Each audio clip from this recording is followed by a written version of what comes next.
I'm Emily Harper, and my world shattered when I caught my husband Nathan Harper cheating for the third time. The sting of betrayal cut deeper each time, a blade twisting in my heart. They say once a cheater, always a cheater. I used to think that was just a tired cliché, but now I believe it's a truth carved in stone. I'm not proud to admit I was one of those fools who thought my cheater was different. I clung to hope, ignoring the cracks in our marriage until they became chasms I couldn't cross. This is my story, not just of heartbreak, but of reclaiming my power, finding an unexpected ally, and turning the tables on those who thought they could break me. Nathan was a good man, when sober, charming, dependable, the kind of husband you'd brag about at dinner parties. But when whiskey clouded his judgment, he became someone else, someone who craved control. Not with leather or chains, but with demands that made me feel small, like I was his to command rather than his to love. I forgave him twice before, or at least I tried. Each time he'd swear it was a mistake, a drunken slip, a woman who fed his ego, a moment of weakness. His apologies were polished, but they couldn't erase the ache of knowing he saw me as the fool who'd always forgive. The first betrayal came when our daughter Lily was just 19 months old. I was juggling motherhood and a paused career, dreaming of a second child, when I found lipstick on his collar that wasn't mine. He blamed the alcohol, the woman, anything but himself. The second time I caught him through a careless text, his remorse as fleeting as the cheap perfume lingering on his shirt. Each time I swallowed my pride, believing love meant enduring pain.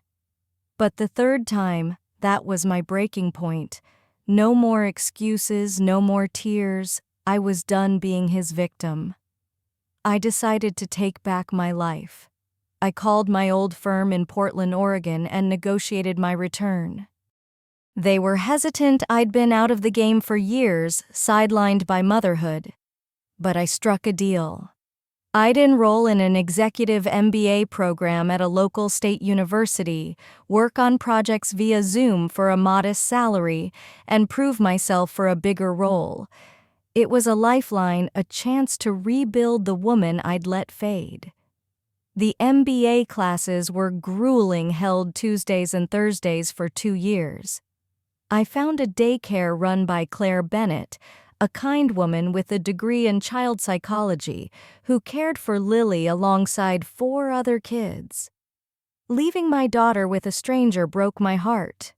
But Nathan's betrayal left me no choice. His sins were rewriting our daughter's childhood. A year later, with my graduation in sight, Nathan slipped again. This time, there was no confession, just the faint scent of another woman clinging to him like a ghost. I didn't confront him. Instead, I warned him one more slip, and I'd make him regret it. My voice was steel, but inside I was crumbling, plotting my escape from a marriage that had become a prison. Then, one morning, Nathan casually mentioned a late business dinner on a Wednesday, a night he was supposed to watch Lily while I attended class. Suspicion coiled in my gut like a snake. When he asked for Claire's daycare address, claiming he should know, I knew he was hiding something. I watched him slip a second phone, a green-cased secret, into his jacket, confirming what I'd feared. He was planning to share Lily's location with his latest fling. That's when I met James Carter, a best-selling author and stay-at-home dad who dropped off his kids, Ben 4 and Ava 3, at Claire's daycare.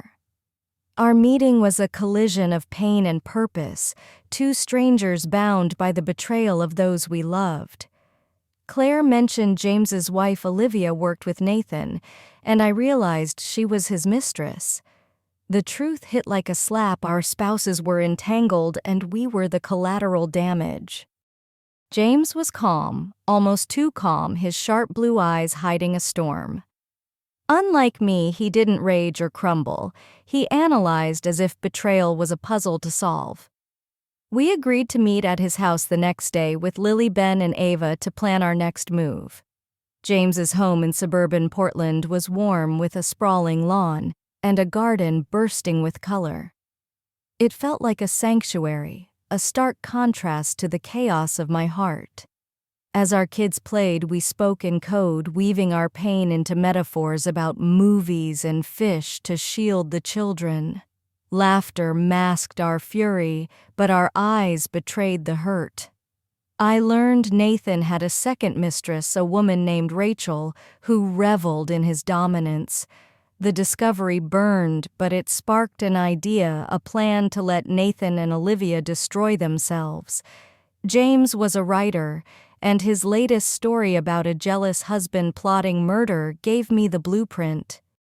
We'd make Nathan and Olivia paranoid, convince them their affair was unraveling, and let their own flaws do the rest. I'd lure Rachel to our porch naked at 8:30 p.m. using Nathan's secret phone. I'd confront him beforehand, ensuring he was drunk and primed for chaos. The plan was cold, calculated, and deliciously vengeful, a way to expose their lies without staining our hands. That night, Nathan grilled steaks and we drank heavily. The wine dulled my nerves but sharpened my resolve. When he mentioned getting a gun for protection, I seized the moment. Protection from what? Nathan, a jealous husband. His face paled and I saw the paranoia take root. Later in bed, he passed out and I grabbed his secret phone. The messages confirmed everything. Olivia was terrified of James's story, and Rachel was eager for another tryst. I texted Rachel posing as Nathan, instructing her to arrive naked at 8:30. She confirmed at 7:30 and I deleted my message. The trap was set. At 7:30, I confronted Nathan, telling him I knew about his women.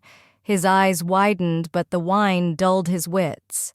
When Rachel's text arrived, I shoved the phone in his face. "One of your lovers is coming here, Nathan. Deal with it." I grabbed Lily's things and left, driving to James's house, my heart pounding with anticipation. At 9:00, I knocked on his door, ready to face Olivia. Olivia opened the door, disheveled, her eyes wide with shock. "You must be the tramp," I said, my voice dripping with venom. James stood beside me, feigning surprise. I showed Olivia Nathan's phone filled with damning messages. Her lies unraveled as she stammered, claiming it just happened. James handed her my house keys, telling her to leave. She fled, tears streaming, her world collapsing as she drove to my house where chaos awaited. At 12:30 a.m., police arrived at James's house. Officers Collins and Gray stood in the foyer, their badges gleaming under the dim light. They told us Nathan had been tasered at my house, caught with Rachel in a compromising position. I couldn't hide my satisfaction, though I kept my tone calm. Olivia, they said, had stormed into my bedroom, found Nathan and Rachel tied to the bed, and attacked them in a rage. Rachel, disoriented, swung a high-heeled shoe, grazing Nathan's thigh and striking Olivia's face, leaving a scar. The detectives probed, suspecting we'd orchestrated the chaos, but our story held. We'd only wanted our spouses to face their sins. The phones, our alibis, and our calm demeanor left them with no case. Olivia was convicted of assault, sentenced to 3 years, and lost custody of Ben and Ava. Her scar and shame drove her into isolation. Nathan, impotent from the taser incident, won $100,000 from Olivia in a lawsuit, but lost everything in our divorce. I walked away with every cent, a bittersweet victory. James and I, now free, moved in together, raising Lily, Ben, and Ava as a blended family.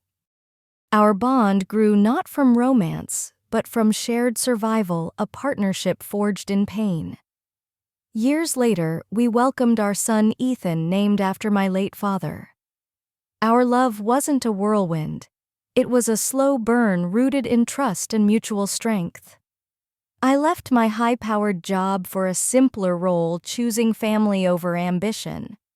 James kept writing his books soaring, but his greatest work was our life together. We started in the middle, not chapter 1, but every laugh, every tear, every moment with our kids made it our own epic. As for Olivia and Nathan, they faded into shadows, their choices their own undoing. For us, the worst of times became the best, a testament to resilience and the unexpected beauty of second chances.